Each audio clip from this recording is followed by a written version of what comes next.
Ladies and gentlemen, let's get ready to He's taken another one and another, and Howard Foster has stopped it. Wow, that is going to be controversial. That's a cracking right hand, and that must finish it. It must finish it. Taylor trying to catch himself, using his jab. He's the right hand, another right hand, and he goes down.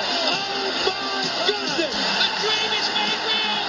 Ricky Hatton rocks the world with a truly stunning win over a modern legend. He is the champion of the world.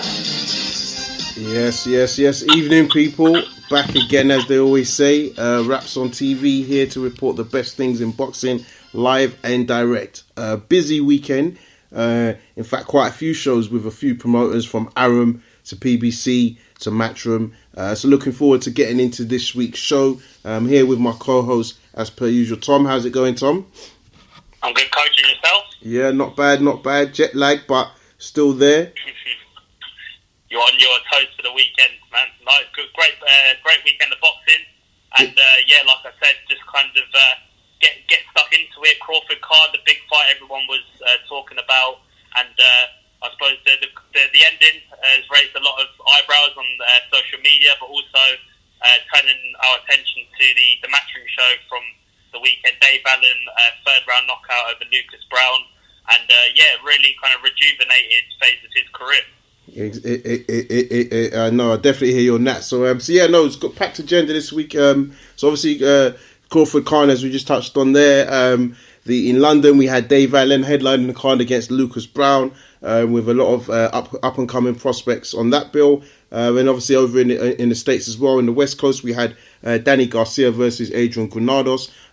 Lots of prospects to talk about on both the Top Rank and the PBC show. Looking forward to getting into this weekend's boxing, headlined by Leron Richard in a co-feature of Daniel Dubois. So it goes to show the kind of talent, young talent that's coming through the boxing world at the moment. And also some slightly breaking news about potentially Anthony Joshua and Luis Ortiz. That fight will definitely not be happening on the 1st of June. I think no better place to start really than really Khan and low blow. Without me saying too much, I guess I'll say this in terms of fight week. Obviously, Raps on TV were in the building, very present. Thanks down to Melt PR and Top Rank. The build-up was good. Slightly strange. Both fighters stayed in separate hotels.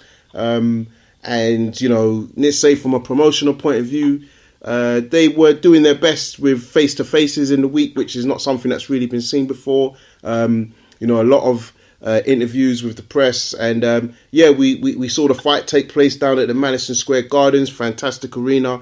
For those of you that haven't been, I would definitely recommend if you ever get the opportunity to do that. We saw the fight take place later than usual, even from a New York standard. And we saw Crawford, who I thought come in with a great ring walk sort of entrance.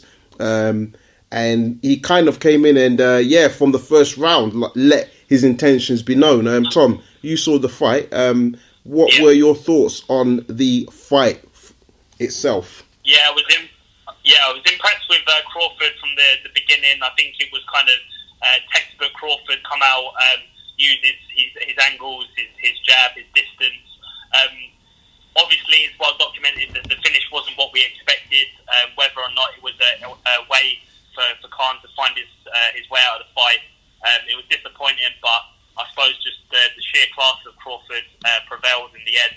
And I think there's only so much criticism you can give for Khan, because the way the fight was going, the trajectory of the fight was going in Crawford's favour, to be brutally honest. And I think he would have got to him in a matter of time, whether it had been kind of the late championship rounds.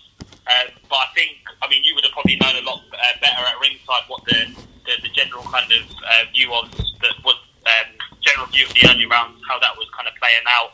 But from watching it on TV from the outset, I think Crawford just kind of, it was just kind of a basic exhibition kind of performance in a sense. The fact that he was able to establish his range, his distance early on. Khan did get off with a few kind of combinations, quick hand speed as usual, but nothing really to to tear Crawford from just kind of getting to him, sussing him out, and able to kind of negate any aggressive come forward tactics that Khan had. Yeah, I mean, you mentioned some definitely some good points there.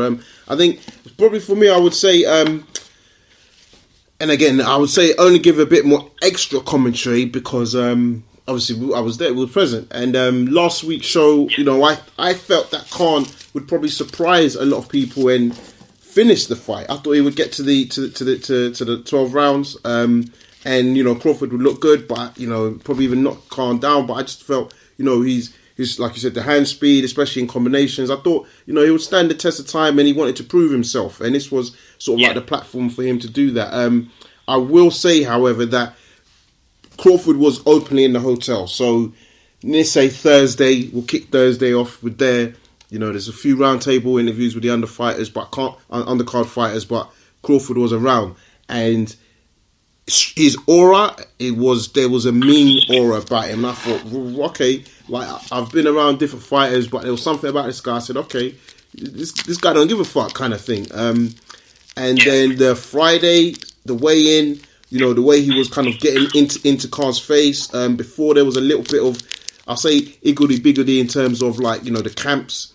But I started to say to myself, you know what, I started feeling a bit worried for Khan, and you know, seeing some of the build-up, like the face-to-face, I felt Khan was just a bit too respectful. We know Crawford's a great fighter. We know he's got you know, the skill set to beat most fighters. But I just felt, you know, where Crawford wasn't really giving him the props to his face, you know, Khan seemed to be maybe more intimidated and was like, yeah, you know, Crawford's a great fighter, and okay, you're paying homage, but once you see the guy's not saying the same thing about you, you can cut it out. So I started to think, you know, maybe Khan's a bit nervous here. I don't know, but it come this Saturday, and I'm literally talking all afternoon. Crawford was just walking around the hotel, like up and down in the lobby, just like doing his thing, but still with a mean aura about him. And I thought to myself, I don't know, I'm worried for Khan here. So yeah, the fight kicks off. The intro, again, I was like, wow, you know, something from a subliminal. It's like the choice of tracks. The first round kicks off, and it's all a bit tentative. Nothing's really happening. But Crawford's throwing a big punch to indicate that, you know, he wants to land a hook, you know, but he missed. And then eventually, a strange combination of punches, if you look at it, he caught him twice. One wobbled him, the second one put him down. And I have to be honest, at that moment, I thought, whoa, we're going to see, you know, I thought one, maybe the end of Khan, but I thought two, we're going to see something happen to Khan that we haven't seen before, in terms of an early knockout. And to Khan's credit, like you said, he got to the 6th round, but there was nothing he was really doing which was going to win him rounds. Now, you know, in the 3-minute round, yes, he might have had a 10-20 second period where he threw a couple of shots and landed one. But even I made sure I wanted to look at the punch stats for that fight, and you know, Crawford was just dominant in every area. Now, some of the people I was next to gave Khan 1 round. I personally didn't really.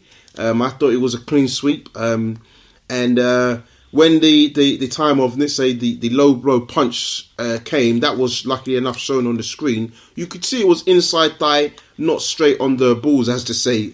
So I thought to myself, okay, it's bad, but you know, 5 minutes will roll on, and you could just see Khan. I don't want to say Khan, but you could just tell this was going to happen because there was just something, and I think it goes back to your point of, you know, Crawford just kind of being dominant. You know, Khan must have been in that fight and knew that, you know, and that's one thing I guess nobody in the media got to ask him was, did he feel he still had an opportunity to win the fight after this from the 6th round? And for me, it was a clear sign of he knew he wasn't really going to win this fight. I felt it was a bit early. Later on, they said Virgil Hunter pulled him out, but you see the interview, and Virgil Hunter's kind of intimating that he's looking at Khan. And yeah, it's disappointing because, and I'll say this mainly because Khan had brought quite a few fans out, and even speaking to them, you know, leaving the fight, asking them what they felt, you know, about Khan's performance. They were just like, look, it's time for him to be done now.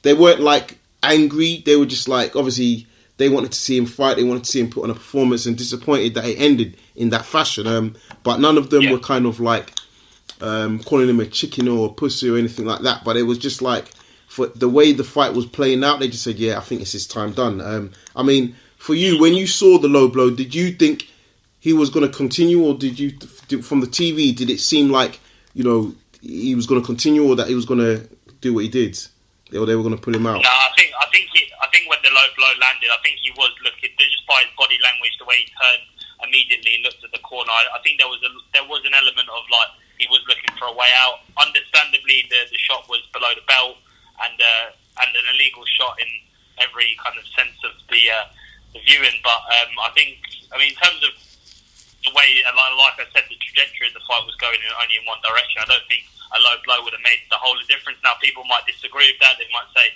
well, if you're caught with a low blow, you should at least have a point deducted, maybe use the maximum of the 5 minutes. And I know BT were talking about that on the panel. They had said that, well, why didn't Khan use the 5 minutes, the maximum time to recuperate, and then kind of acknowledge his corner and let the referee know that he was able to continue. Did I think he was going to use that? No.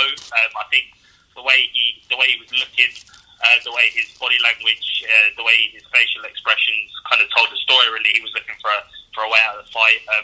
I don't think you can do much justice for it, really, because I mean, 6 rounds in, 7 rounds in, you think, well, still in the fight. He was still in the fight. He did, like you said, people sitting next to you ringside had it maybe winning 1-2 rounds because of the way he was remaining active. Crawford wasn't probably landed as much in terms of his output the early rounds. Khan was still in there getting his hand speed up, and I think because Khan's always in an exciting fight, to the general public, general viewer, he is excited. He does captivate a particular audience to say, look, he is active. He's landed, say, four shots at a time, 6 shots at a time, which many judges now can find that appealing. So I think in terms of doing himself any justice, it didn't help that he didn't kind of maybe even use 2 or 3 minutes at a time.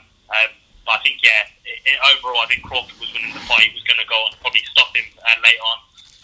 But it's just a shame the way that it's ended, the build-up, the excitement. I mean, people saying Khan was in the best shape of his life mentally, and bang up for the fight to end like that, which was very kind of anticlimactic. It was a shame, really, for watching it, especially from like a British public's perspective. Yeah, no, I think you're right that in terms of that it was an anticlimax, because you know it's quite rare we see big fights happen end for not from a punch, if it were, you know, and it just didn't feel like the type of thing that the corner would want to pull you out for. You know, it wasn't like, you know, we've seen some people take sustained beatings, 2-3 rounds, and eventually the corner just says no, it's enough, or you know they get a big punch and you know they get up, they make the 10 count, but you know the onslaught is continuous and there's another 2 rounds and you know they're not throwing anything back. But this one just felt, it was just like, I have to say, when I was there, I did feel that it was like, wow, this is the opportunity, this was the door, the gate, the exit, and he just decided to take it.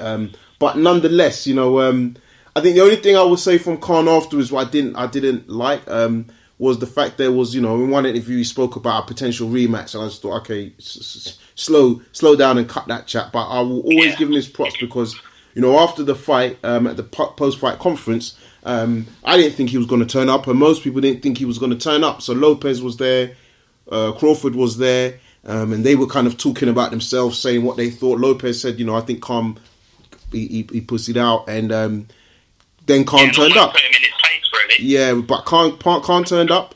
He came and he sat on the stage with Crawford, which is something that always doesn't happen. You know, they usually do one fight at a time, so he did it together.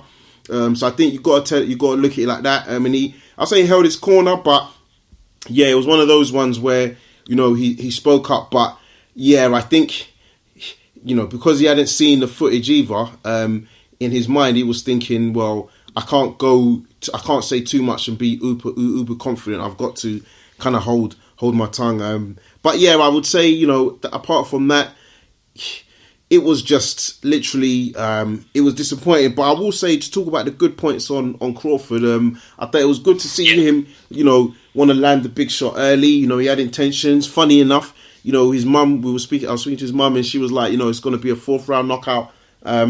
and you could see that he was trying to do that. I think one of the things I liked in terms of a defensive standpoint, when Khan was trying to throw, 2, 3, 4 punch combination coming forward, Crawford was able to kind of keep his arm out, but move back, and just negate the distance. So when Khan was throwing those punches, by the time the last one's thrown, he's not in a defensive stance, and Crawford was ready for the counter attack.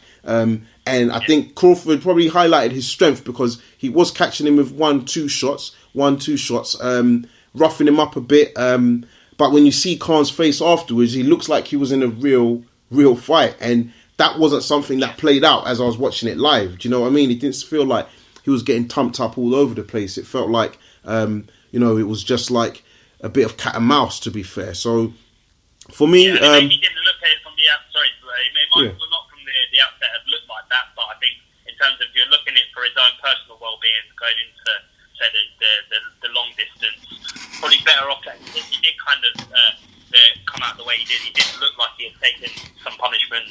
The knockdown, obviously, we can't forget that played a massive part. He was wobbled. He did look on shaky legs, and I think the way Crawford's such a spiteful finisher, you would have expected him to kind of press the action, but be also cautious and wary of Khan's hand speed, that if he does land, which he did, I think once or twice did land quite flush.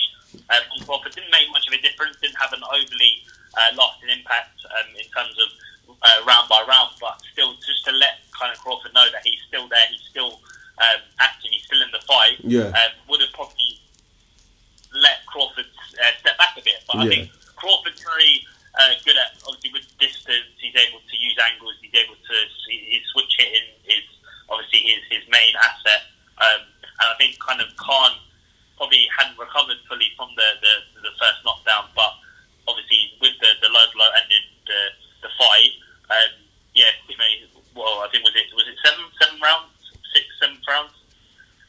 Yeah. The low blow. So if you think about it, going into the championship rounds, probably better off for his own sake that he after seeing kind of his face afterwards, maybe not from watching it on TV, he looked like he was taking a lot of punishment, obviously the knockdown, but I think just kind of reiterating that point that the fight was going in Crawford's favour, and that Khan, like he did well while he was in there, but I don't think he just wasn't kind of good enough on the night. He wasn't up to that kind of elite class that we put Crawford in nowadays. Yeah, no, agreed, man. And I mean, just to go back, you're right in terms of the few shots Khan landed. And I think for me, that's what I was looking at from a point of view that, would Spence Jr. take any confidence from what Khan did? He was supposed to be in the building, actually. Now, I don't know if that was just rumours to get the press kind of talking. And to be fairness, it probably was, because there was nothing of substance there. It was just kind of like, there's a press pass been allocated for Spence Jr. So, if he had come in, that would have been really interesting.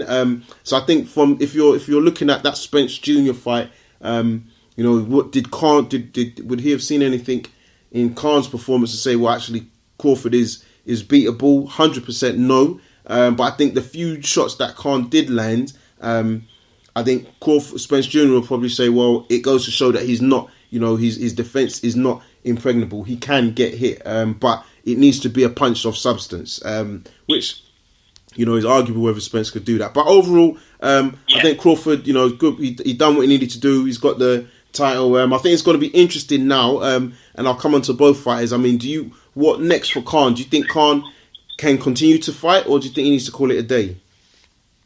I think he's going to probably have to go back to the drawing board. If he doesn't take the Brook fight, that people say that a Brook fight's still kind of feasible. But I think if he does retire, there's obviously going to be that element from the British public that he ducked the Brook fight once again. He's found a way to step aside from that fight.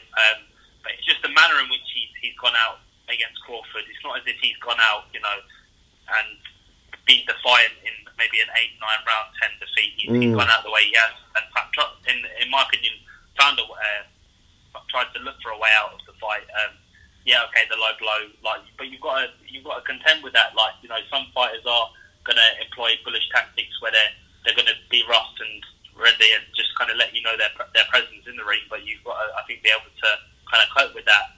And it just kind of looked like Khan wasn't able to do that. I think Crawford's one of those fighters, just to add quickly, that his skill kind of compensates for his size. He's not a fully fledged welterweight. People know that. He's come up. He's had it relatively easy with the Jeff Horn fight.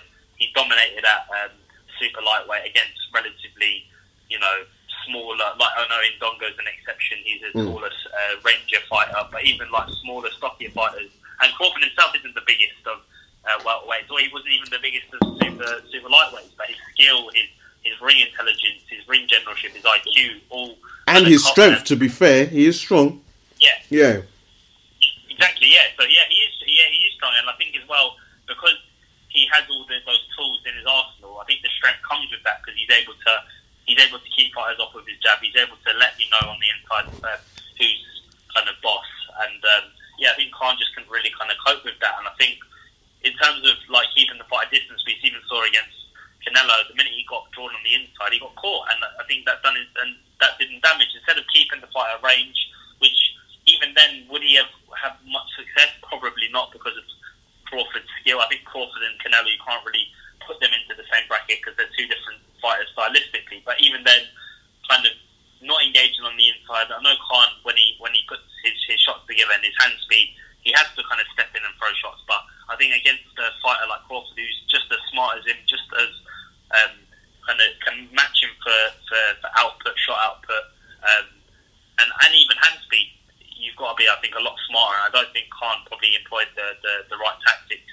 in the fight. He got caught early, first round, wobbled, and never really kind of reset from there. The corner seemed quite hostile. It didn't really. Were they giving him the right instructions? Probably not. I mean, I can't kind of tell because watching it from telly, you can't really know too much of an insight into the. I mean, what was your kind of opinion watching it from ringside? I mean, kind of round by round, having Virgil Hunter in the corner. What sort of kind of instructions do you think he was kind of what kind of mood do you think was in the corner? Do you think that kind of had any bearing on? Yeah, I mean, to be honest, the corner didn't seem too agitated. To first and foremost, they really didn't seem agitated. I think the key thing is with Khan, we know, and a lot of people again in the build-up we were saying it, up on the Thursday and the Friday, was Khan doesn't follow a game plan. So I don't want to say it doesn't matter what he was being told, but he was worried. One thing I could say from Khan's performance, in my opinion, he was worried. His legs weren't stable. He had a nervous approach to him. There were moments he attacked, but a lot of the time he was on the retreat. So yeah, it's hard to say.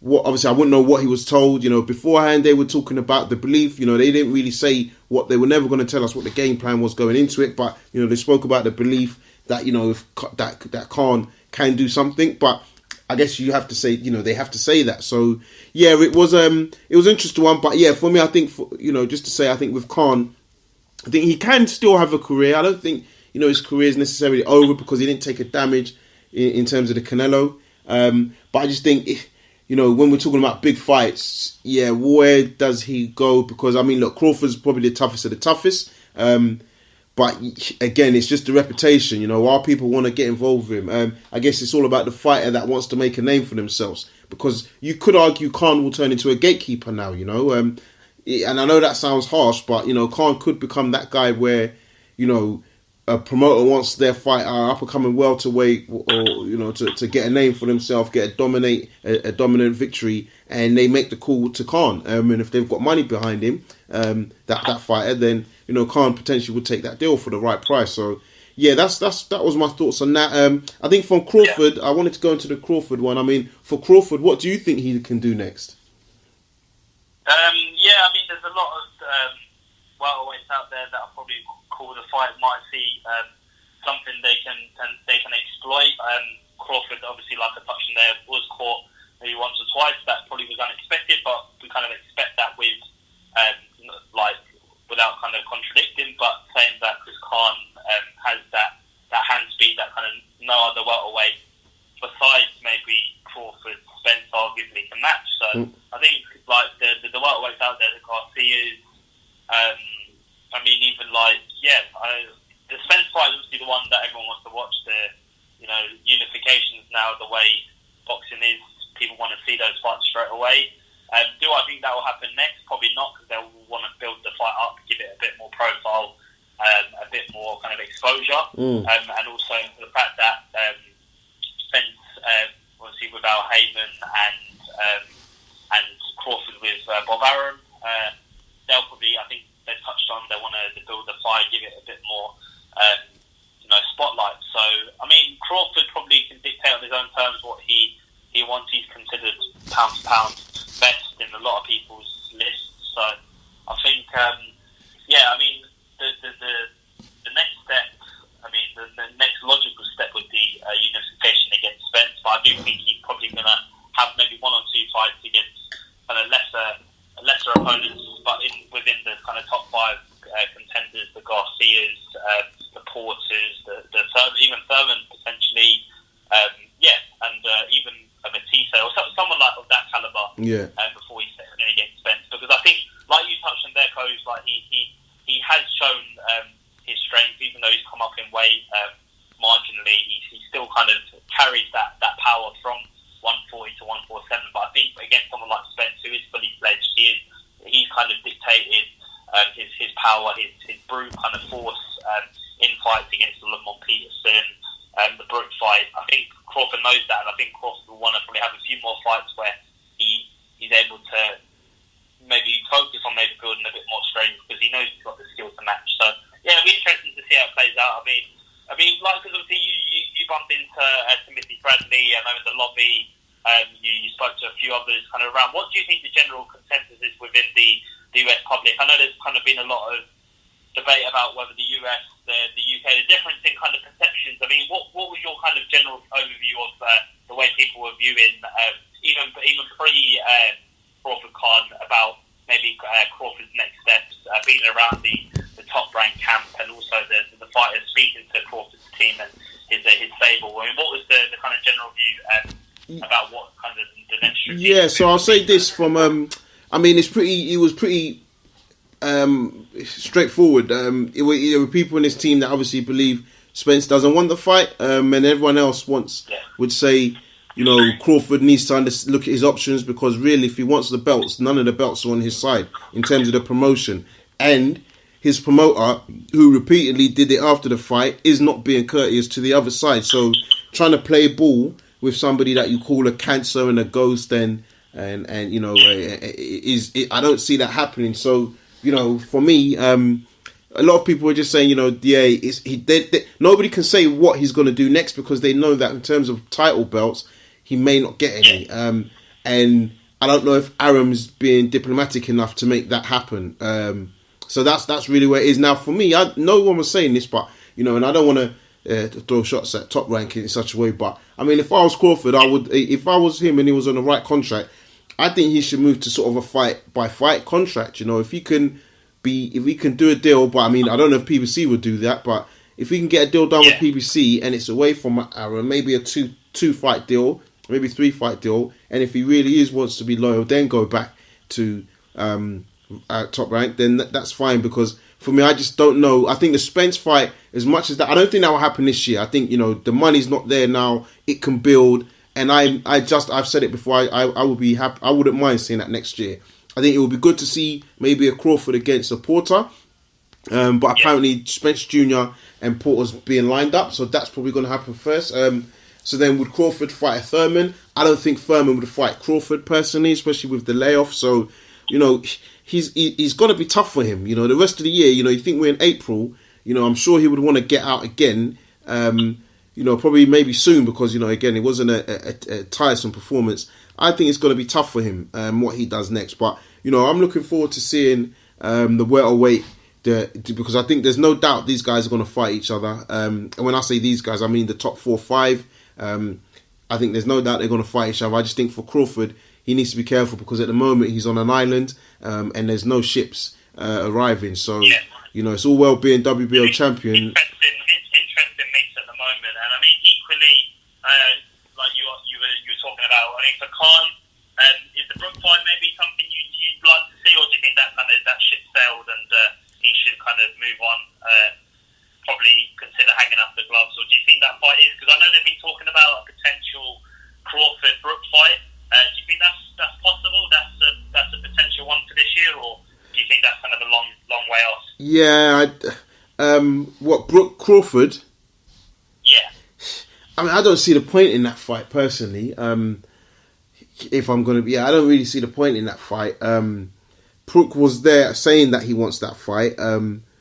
Whether it happens, I'll be honest, you can never say. But personally, I don't really see the point of it, and would be surprised if it was to happen, because Brooke at the moment, yeah, I don't know. I mean, he may not have a choice, because it could be one of his better options, but I don't even see why. I mean, Brooke could say, "Oh yeah, he wants to fight," but I think he can't be confident in his ability that he can beat Crawford. I don't think there was anything he would have looked at during the fight to that say he can beat Crawford. He's strength, speed, and ring IQ. So yeah, it's going to be interesting for him what happens next. But I'll say this much. Again, overall it was a good weekend.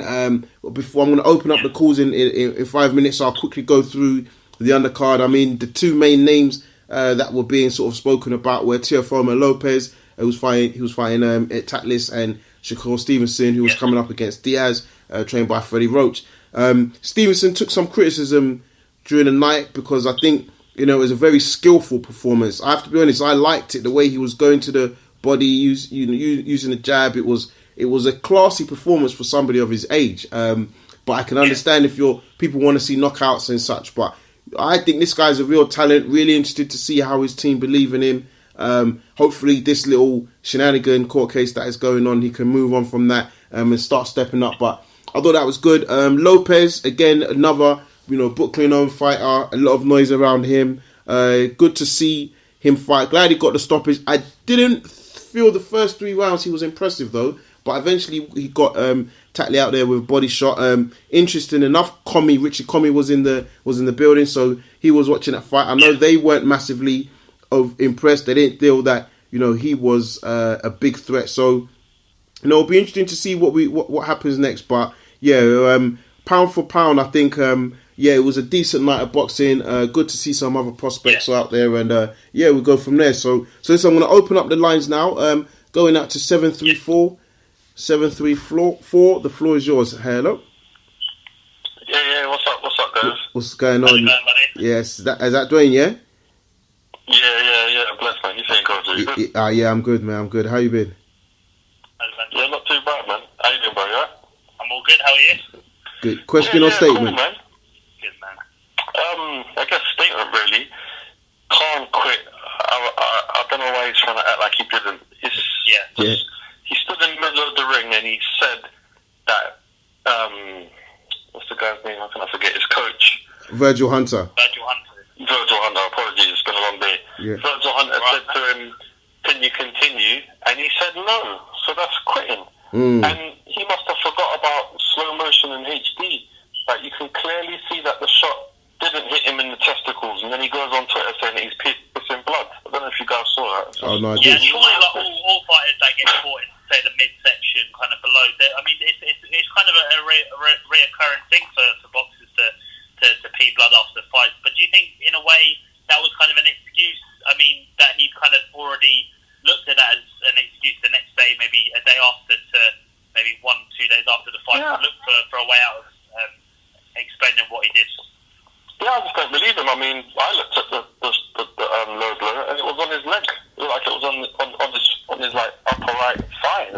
Yeah, it was. It didn't look like it was lower stomach or testicles or nothing. So I don't know what he's talking about. I just think he wanted a way out of the fight, and he just took his first opportunity. He was getting outclassed. He got dropped in the first round. Like, he was just embarrassed, and I think he thought, you know what, let me just take this low blow exit option. He didn't even take the 5 minutes to try and recoup. I mean, even if you look at the Andre Ward fight against Kovalev, and Kovalev got hit with some hard low blows. Like, those were definitely low blows. And he didn't go out just like that. You know what I mean? I just think that was disgraceful from Khan. I think he should hang it up. I can't see him fighting Brooke, and I think Brooke as well needs to stop basically chasing Khan's like route. What's he even doing out there saying he wants to fight Terence Crawford? He wouldn't have been saying that if Khan weren't going to fight him. So I think Brooke needs to fix up. And he looks very far away from 147 as well, doesn't he? Exactly. Yeah. Very, I mean, that's a good point because I saw him and he's been eating the chocolate brownies, as he says. He's just being ridiculous, man. I was just not impressed with none of that at all. And I think you guys made a good point as well. Like, really, truly, Crawford needs to give serious consideration to actually just sign him with PBC because all the belts in his division are over there, man. Yeah. That's true. And I mean, in terms of Khan, I mean, do you think that's it for him? Do you think he can still go on and fight at I say the top level, but being in big fights? Nah, I think that is it for him. I think where any of the others is not going to be a key firm and an Earl Spence supporter, none of them. Like you said, he might end up being a gatekeeper. He's always going to have a new excuse to not fight Kell Brook, so I don't anticipate that fight happening at all. Yeah, he even got dropped by one of those bums on Sky Sports before, didn't he? Yeah. So, I don't think it's all over for him, and he needs to just call it a day. And the fact that he quit, like, no matter what he says in public, he knows in his heart he quit, man. He knows he quit. And Virgil just took a little bit of the pain for him and just said, we pulled him out. But Virgil asked him, do you want to continue? As a fighter, he says yes or no. It's not like Virgil just threw the white towel in and just got him out of there. Do you know what I mean? Yeah. Yeah. Yeah, no. You're making some great points. For Khan, I think it is gonna be tough. I think boxing is one of those funny games that you can always come back. But yeah, you are right. It will be very tough for him. And in terms of just to the I think I'm going to really to ask you your thoughts on one big topic that was kind of being spoken about out there was the whole Miller, the drugs campaign. I think we're about a week from that. It's been a week that's going to happen now. But I mean, I just want to ask you, what's your thoughts on one, the Miller scandal, and two, the potential replacements which we know will not be Ortiz? As sad as it is. I'll start with the first point. Miller, disgraceful. I mean, 3 different drugs in his system is just ludicrous. Especially the hypocrisy that he was going on and on, that AJ's on testosterone replacement or whatever the hell he was going on about. So that's just madness. Yeah. And I think as well, because of his attitude, because I don't know if you guys remember or noticed, but when in the first press conference, he was getting rude to Eddie and he said something like, I told you, now the fight's signed, that's it, rah, rah, rah. It's almost like to say he felt like because he's got the fight now, he can just be disrespectful. And he fucked up. So now he showed his true colours and then failed the drug test. I think for that alone, Eddie's probably thinking, I'm happy to wash my hands with this guy.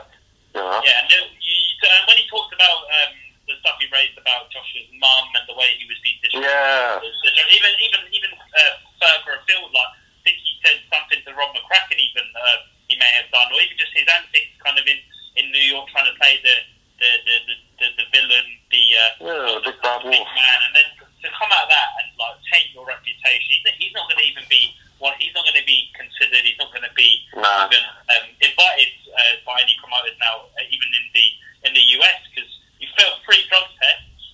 You should be banned for life. You can't walk a sport faking yourself to say you're taking performance enhancing drugs, TUEs. I mean, Dylan White even mentioned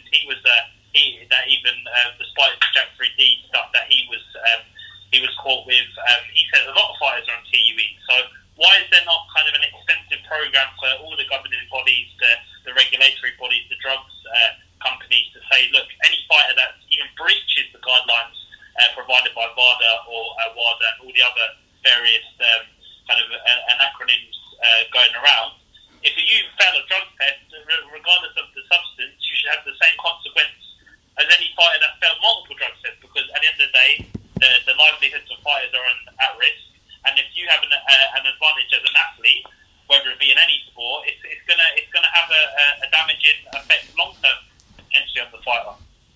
Yeah, I mean, you make some solid points there. I don't necessarily think we should have bans for life, but maybe a very long ban, like 3 or 4 year ban or something, because we all do stuff that we regret, don't get me wrong. But he should definitely be punished for what he's done, maybe a financial fine and a like I say, a 4-year ban or something like that.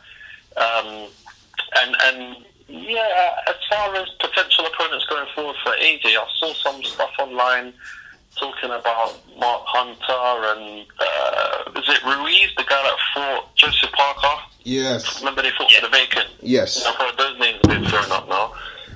I mean, you know what's interesting? It's unfortunate. and I want you to carry on those two names, but what I find interesting about those two, and is that neither of those two guys are ranked in the top 10. Yeah. So I just think, if you're looking at WBA, that's the mandatory. That's the reason Jarrell Miller's got that belt, because it's his WBA position. You got to say to yourself, why are you going for the outside the top 10? I know it's short notice. Some of the other guys, they're not from America, so they've got to look at, they need a fighter with an American recognition, because at the end of the day they are fighting in the States. But yeah, I don't know. I mean, as sad as it is, and I plan to be there as well. I mean, I think they need to just maybe postpone it, because you're looking at potentially fighting an Andrew Ruiz who fought on the weekend. If he really gets the fight and he fought on the weekend, I mean, I think that's even shocking, to allow a guy to now not get any rest and go back into camp to prepare for such an opportunity. And you just say to yourself, I think it will look bad, because we're looking about a couple of weeks ago, it was April the 13th, and that was the day they had bookmarked and promoted for Wembley. So now you're going to have 2 shows cancelled in a year. I don't think it's their fault necessarily, the June 1st one, but it's not a good look for people to know they've had 2 shows cancelled. And that will delay Joshua with this whole, Miller with Fury and Wilder, because he's going to be backtracking. If he doesn't, even if he doesn't get the right level opponent, potentially, his preparation might not be going to plan. So, yeah, I don't know. I mean, would you have liked to have seen Ortiz? Say that again, sir? Would you have liked to see Joshua fight Ortiz? Absolutely. That's the only opponent that Eddie should be headhunting. I know there's all this talk about his issues with Al Heyman, etc. But one way or the other, they should just put all that aside, talk the right figures, get that fight done, because anything else is going to be a bad backlash for AJ. Like you said, they cancelled April the 13th. They've gone for June the 1st. If they cancel June the 1st, even though it's not their fault, the backlash is still bad. Like, there's only one fight to make, and it's the Ortiz fight. And the problem they've got as well now, from a boxer perspective, is now AJ's in fight camp. He's not really interested in postponing. Yes. Probably just thinking, man, I ain't been doing all this training 3 times a day for nothing. I want to fight. Yeah. So it's just a big mess. And I think maybe hindsight for them, maybe AJ and his management more so than Eddie, we should have stuck to what we knew work. If it ain't broke, don't fix it. If they were staying in the UK, it would have been easy to get a replacement. The real problem is that it's in America, and they need to find someone that they can promote in America. Anybody in Wembley with AJ could have worked, and obviously the Dillian fight could have just run. So yeah, no, that's a good point. This whole American dream thing has really fucked everything up, isn't it? Yeah, no, that's a good point. And I just want to go back to, even what you're saying about the PBC. I mean, a lot of people should know Andy Ruiz is also promoted by PBC. So if he does get the fight, it means that clearly there's never been issues with them doing deals in the past. But that's at a heavyweight level, that also shows there's no issues there. So yeah, I think it's going to be interesting. It'll be really interesting how he plays it, because for me, I just don't see the value in Andy Ruiz, because you're talking about somebody that let's be honest, will have no chance. And I don't want to be harsh when I say it like that, but I would love to know what the bookies would give you in terms of odds for Andy Ruiz against Anthony Joshua. And you get no props for fighting Ruiz, because Ruiz lost to Parker and he beat Parker. Yes. Yeah, exactly. And he's not the most physically kind of appealing heavyweight out there. Exactly. In terms of profile, and you look at the likes of, even Michael Hunter recently signed to the Matchroom stable. He could be a contender for AJ. He's got that kind of incline. He's had that win against that Russian guy on the Monaco bill. He's trying to gather a bit of momentum. The Coley fight he had. So, I agree with you, Dwayne. He's not going to get any props with fighting Andy Ruiz. Is he going to get any props with fighting someone that's, even of that same caliber? No, because of the demand for the Wilder, the Fury fight, even the White opportunity. But then obviously understand the business. Is a White fight going to have this maximum appeal that it would have in the UK? No, because they're both fights. They're born. So it's hard to. I think you're right in taking it back to. It is a bit of a mess, and it is kind of hard to please people in the industry with the heavyweight mix, because there is so many barriers in place with fights not kind of happening, falling through for various reasons that are kind of, even in this case, out of AJ's control. He can't he can only kind of focus on his training, not worry about what kind of Miller's doing. If Miller's found out and the truth's come out, then he's going to have to deal with the consequences. But then AJ moves on, he fights another opponent, another credible opponent on the day he's given, and he moves on. And I think that's the way kind of we have to accept it nowadays. That heavyweight boxing is going to have these highs and lows, and people are not going to get the fights at the right time. But I think that's just kind of, you're not able to please everyone in heavyweight. You know what? I wouldn't mind just tagging one more point into what you said as well. Yeah. This kind of shows that Eddie Hearn had a problem anyway, because when you look back at the Pulis scenario, he already had another guy ready to go just in case something went wrong. Good point. Why didn't they have a plan B with this fight? He already knew that it was a problem as far as, look, we don't really have many opponents.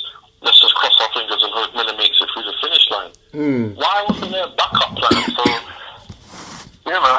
Yeah, no, that's a good point, because that's a good point you raised, because I remember it was well publicised that, Takam, they had a conversation or whatever and just said, keep busy, and I don't why they said that, nobody knows, but I think if you're looking at the Miller situation, and I'm not even going to say with hindsight, but I think inside the boxing world there's been a lot of people have had rumours. Everyone's seen the Deontay Wilder video from about 2 years ago where he said, where he's basically accusing Baby Miller. I think people have questioned the work rate. So now with hindsight, it makes sense, because you look at his size, and I never thought Miller had a chance purely because of his size, but I just thought, he's got no fear and he throws a lot of punches. Everyone says he throws a lot of punches, but now you think about it, it's like, how does someone that's over 300 pounds throw a lot of punches?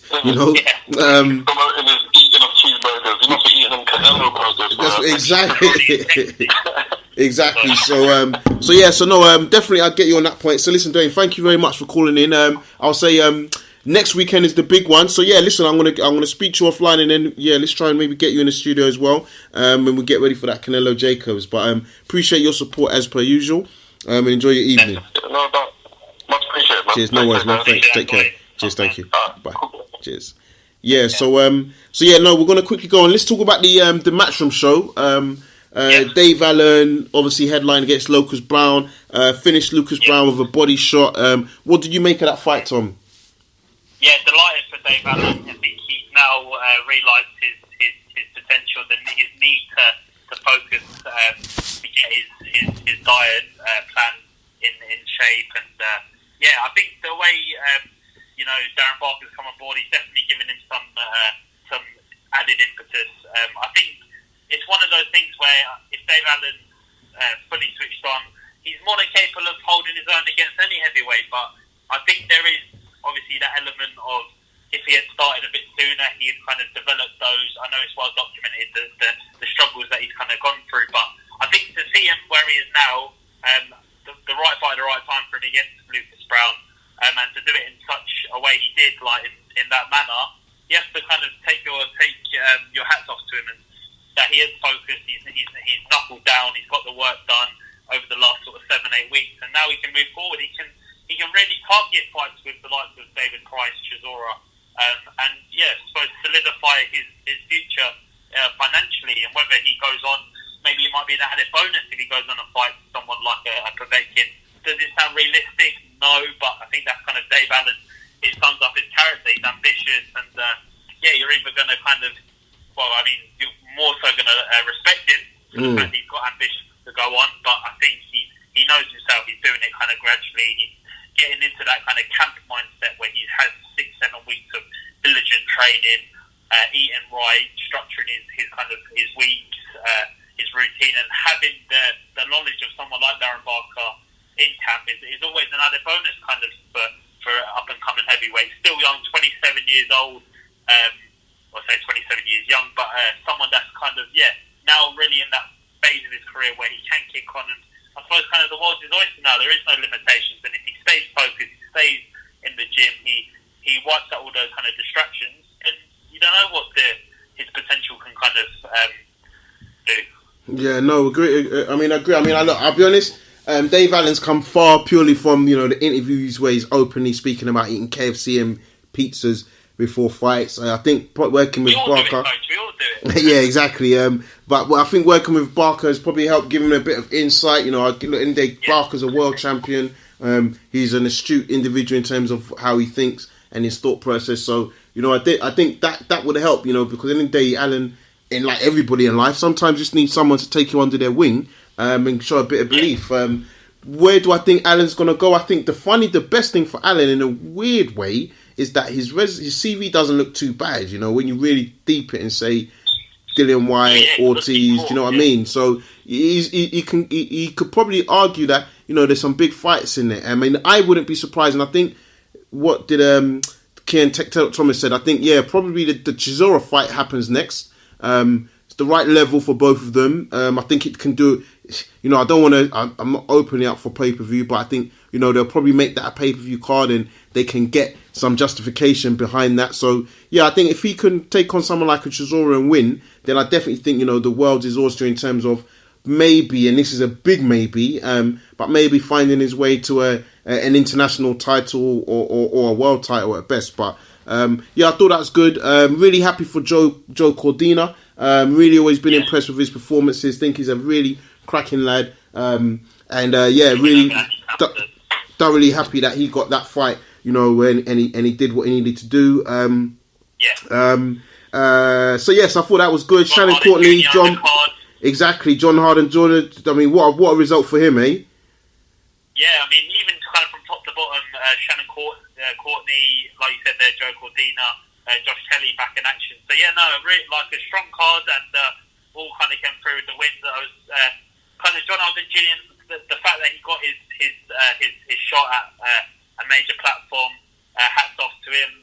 The work kind of behind the scenes, Dean White, black box management. I suppose just kind of kickstarts a new phase now in his career, and the story behind him, the profile now he'll start to build. It's a strong one going forward, coach. So it's interesting to see. Obviously the prospects kind of coming through. We had Ian Thomas in the studio last week, Chris Congo, Craig Richards, all among the title kind of mix going forward. So I think in that transition period, just kind of get behind them, and just see kind of that's the test that they'll have when they step up onto these major platforms from the small hall scene. Then we'll kind of see the best out of it. We'll see whether they're able to cut it with the best in that kind of domestic crop of fighters in their respective weights. So it's a healthy time for British boxing. Yeah, no, definitely. I mean, to be honest, mate, I mean, I know everyone says that, and I don't want to say that I lack bias, but I just think it's good for boxing in general. I mean, you look at the US scene, I got to, like I said, I spoke with Shakur Stevenson. You look at Lopez, I got to speak to another guy, Josh Gray Jr.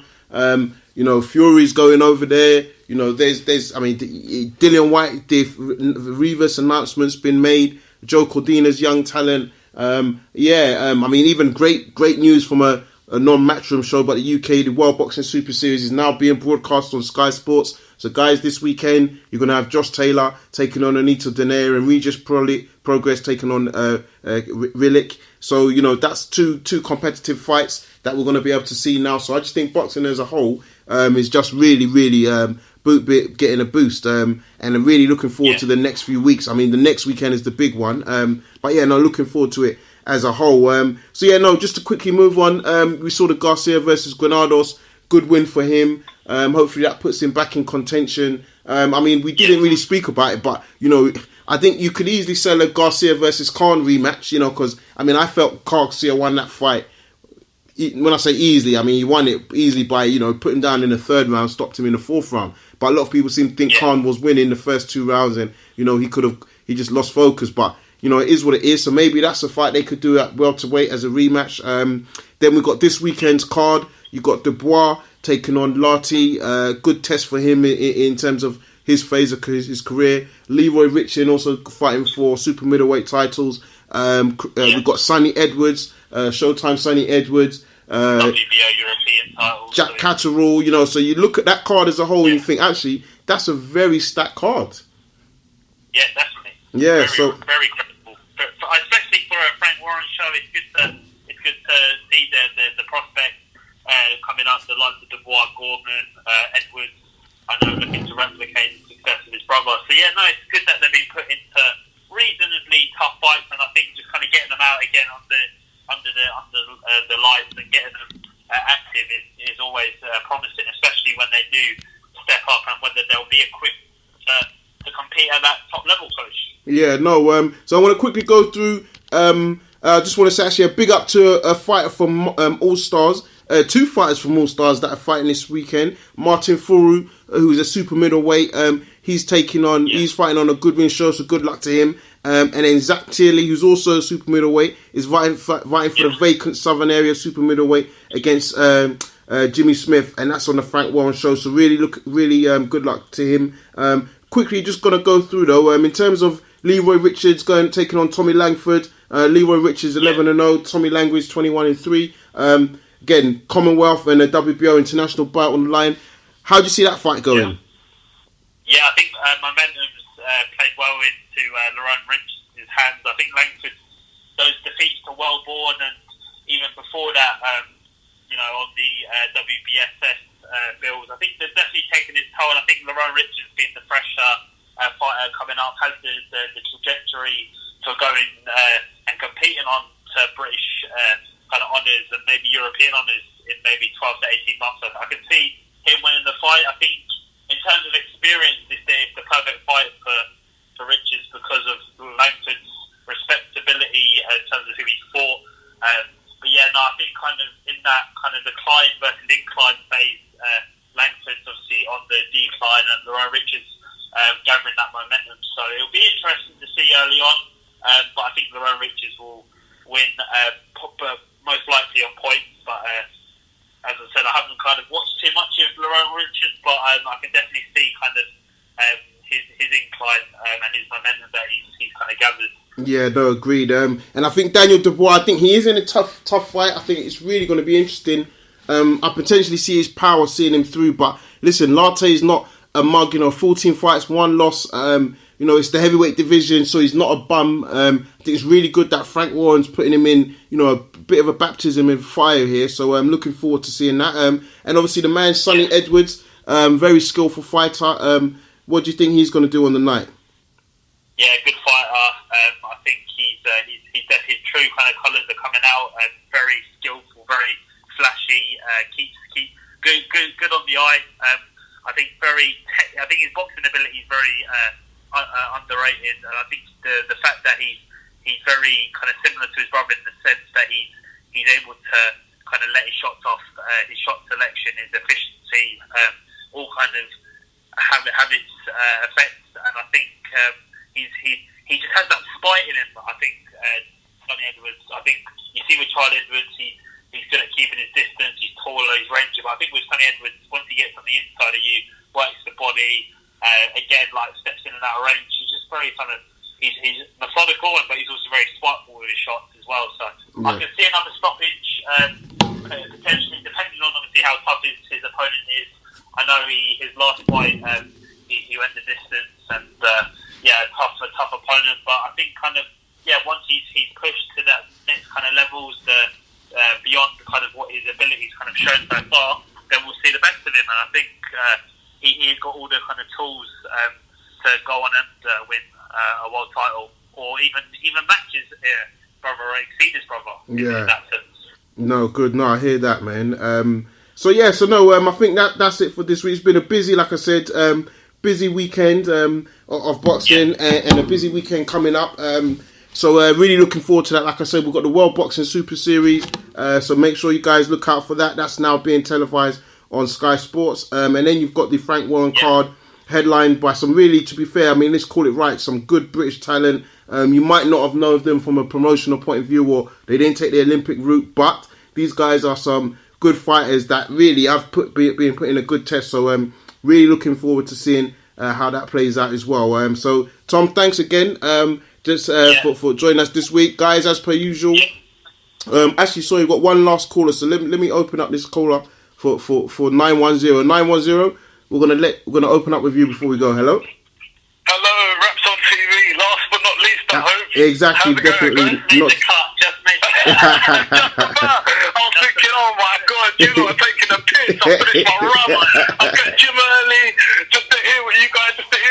But no, thank you for allowing me to say my piece. No worries. Question or statement? Possible. No. We'll give you a bit. Question or statement? Yeah. Crawford, I do feel sorry for Amir, don't get me wrong, but I just think he's tired, and partially, I do think there's half truth in what he said.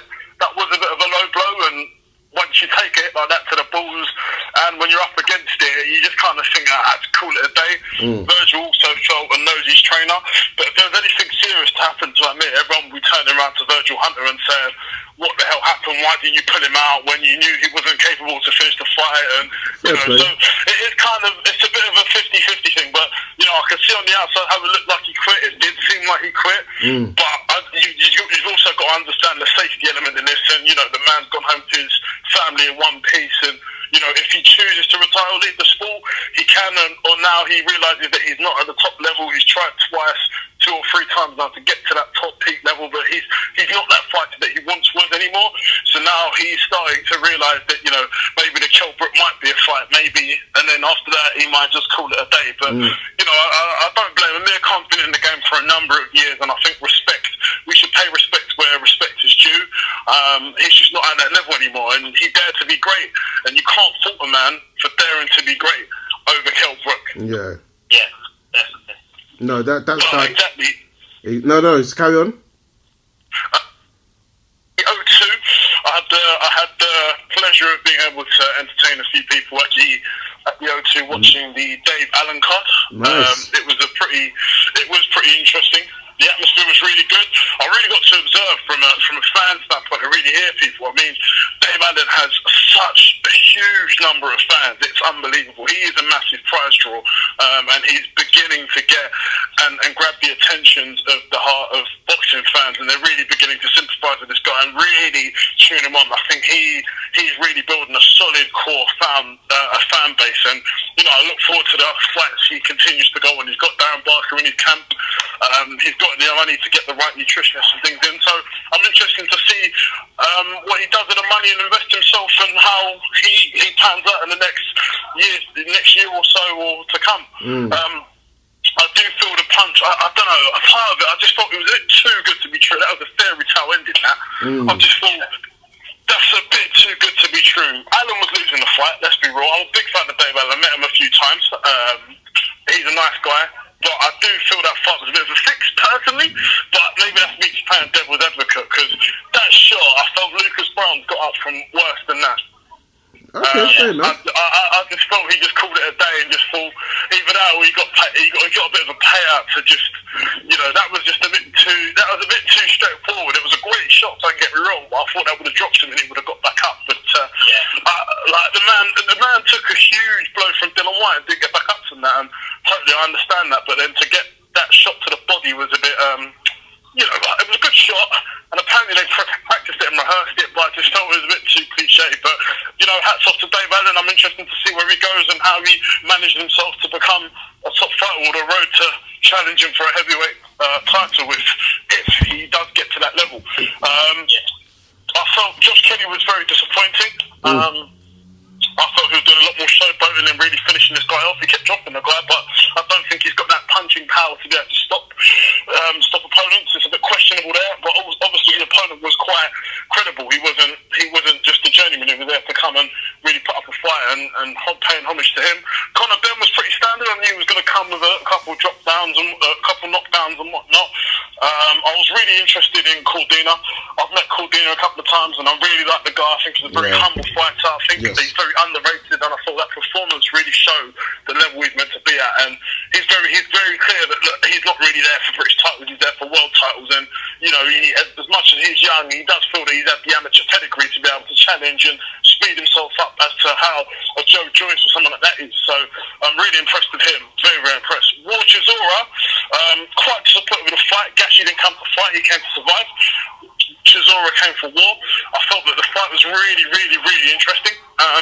Not interesting, but it was interesting to see the way Chisora was moving and how, if he's still got the boxing ability left.